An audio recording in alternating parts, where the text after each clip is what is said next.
a super simple way to do nickel electroplating. Before I electroplate my item, I like to make a little nickel bath here. The water is very warm. It actually started out as boiling water. Inside of here I have a solution which is just pure tap water with nickel ammonium sulfate, and I mixed 1 quart of tap water to 3 ounces of nickel ammonium sulfate, and I like to test it before I do my actual item. So what I'm going to do here is I'm just going to take a penny, nice shiny penny, and I went ahead and I cleaned that penny up, and I used a little vinegar when I cleaned it. That works real well with copper.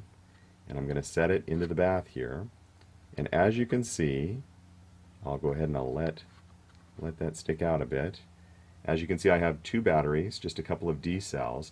Everybody I know that does these nickel plates always uses things that plug into the wall, as far as something like 12 volts, something like that, a very high amperage to bring it across. I've had long-term bad results anytime I used anything other than a very small amount of electricity for this. And check this out. This was only a couple of seconds, and look at that. We've already got a nickel plate starting. See how it's getting shiny? Now with nickel, when you nickel plate something like copper, steel plates really well as well. And when you nickel plate it, it's really looking shiny and good. It'll be a bit dull until we buff it later. And this test already looks to me like we're going to have a really good plate. Now over here on this side, connected to the positive terminal of the battery, is a plate which is pure nickel. So we're using that as our anode, and then our cathode over here is going to be the item that we wish to plate. And actually, probably with the water, especially with the water being hot, this is only going to take a few minutes. Another thing, you might want to have a stirrer. Most nickel baths I've seen have some kind of a mechanical stirrer if you're doing a lot of nickel plating. And look at that, it's really getting a good shine on it. We'll put it back in.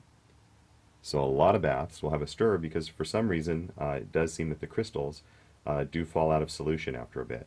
And that's all there is to it. We'll leave that for just a few minutes, and we're going to wind up, I hope, with a nickel-plated penny. So I'll go ahead and shut the camera down for a few moments here. What's really neat about using these low voltages and just taking your time to plate it is you don't really get any bubbling in the solution, and your piece comes out. Check this out. Look at that perfect shiny nickel finish on the whole penny. You also wouldn't normally use an alligator clip. I would use a little charge rail. Pretty much just set it on anything conductive or cradle it in anything conductive. I used the alligator clip here, and I just moved it once so that the spot where the alligator clip was holding would also get plated.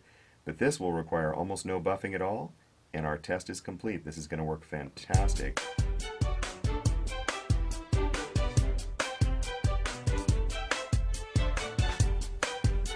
Alright, when it finally comes out of the bath, you have a perfect copper bearing penny.